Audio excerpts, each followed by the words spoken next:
And now when you're lying down, it's a sort of a trick the yogis all use, but it's a trick that is used not to trick you, but to get you further along towards where we all want to be going, towards some spiritual advance.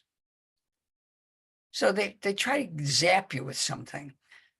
And it could be a short phrase like, those who know what they don't know, something like that.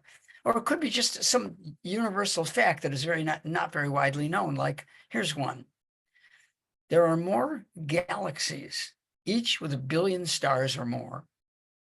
There are more galaxies than there are grains of sand in all the beaches of the world.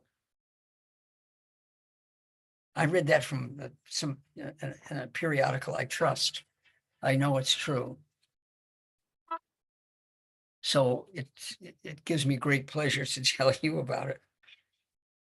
So think about that for a second.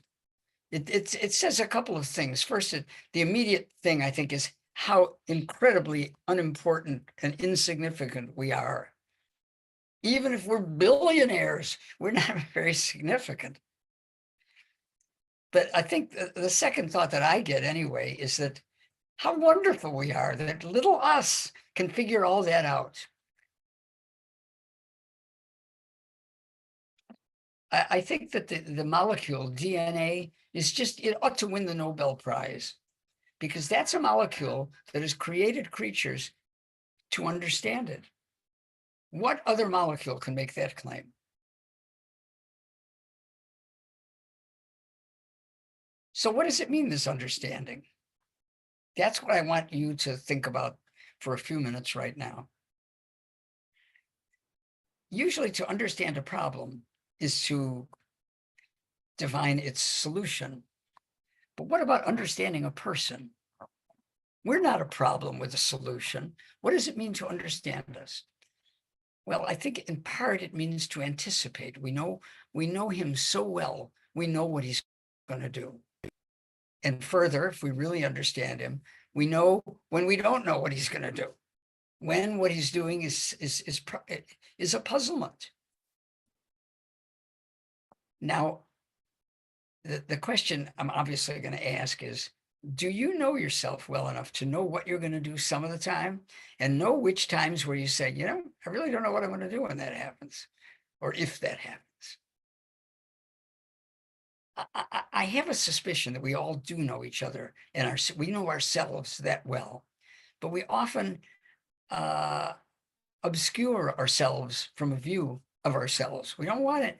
We don't want to spill the beans. We don't want to let the cat out of the bag. We don't want ourselves to know how much we know about us.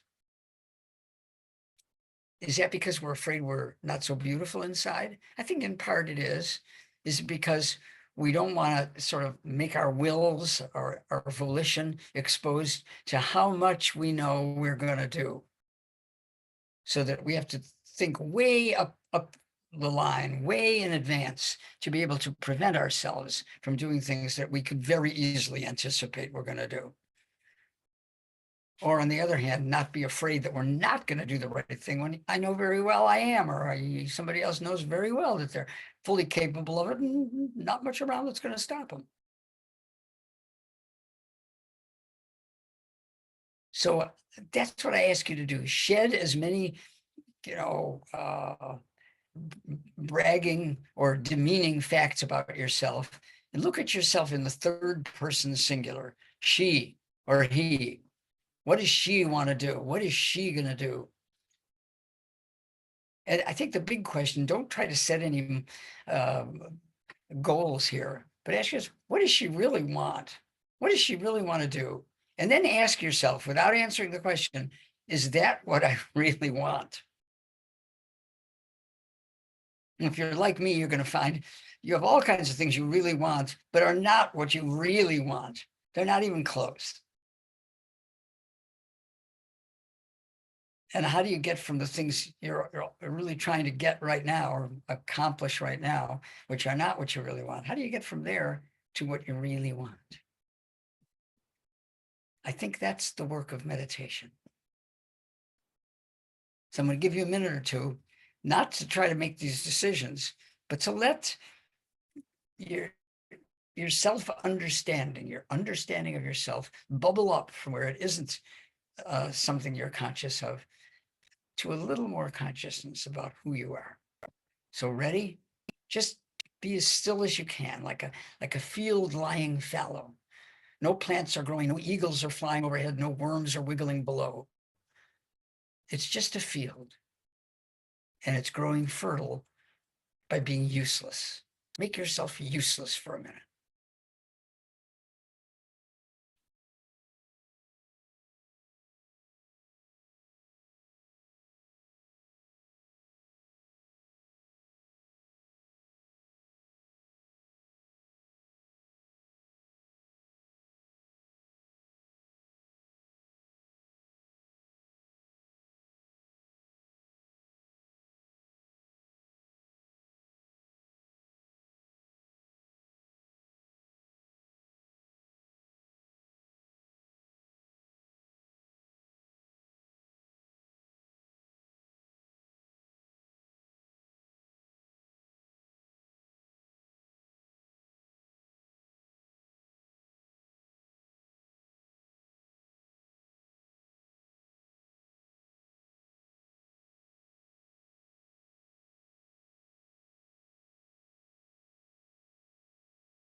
I think this worked. I'm just gonna go. Please enjoy this as long as you can. It's working.